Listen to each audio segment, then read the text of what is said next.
Hey guys, welcome back to the channel. Today we are diving into one of the most hilarious and honestly chaotic Friends compilations ever. Oh, it is just pure chaos. It really is. I mean, from Monica's shocking cornrows to Chandler's savage reactions, all the awkward romance moments, the relationship drama, and just the nonstop roasting. Right.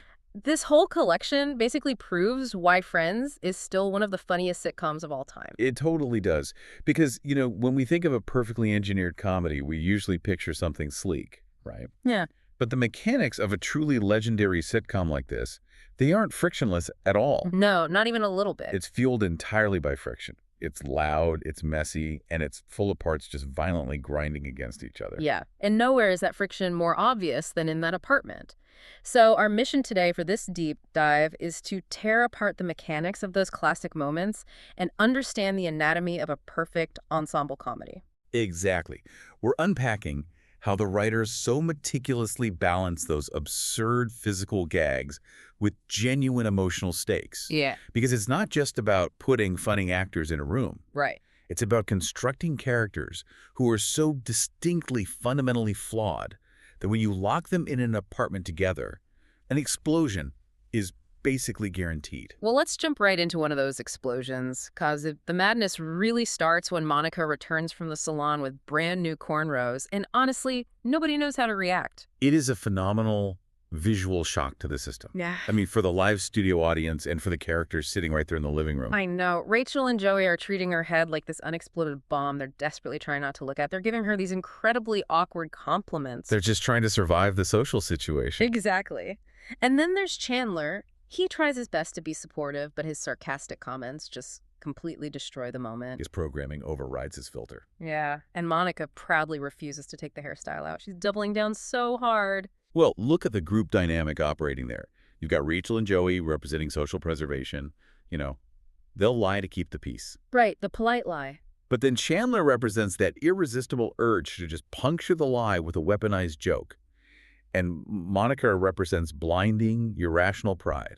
Which gets her into trouble because things get even crazier when she literally gets stuck while dancing around her apartment. The physical comedy there is incredible. It is. Her hair gets caught, she's physically stuck, and Chandler finally convinces her to remove the cornrows, which actually leads to one of the funniest, kind of sweet relationship moments ever. It really is. And, watching her get stuck, it's not the show being cruel to her.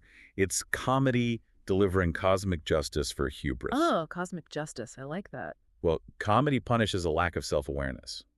When Monica denies the reality that her hair is a total disaster, she builds a psychological trap for herself. And then the writers just make it a literal physical trap. Getting tangled up is the universe forcing her to admit defeat.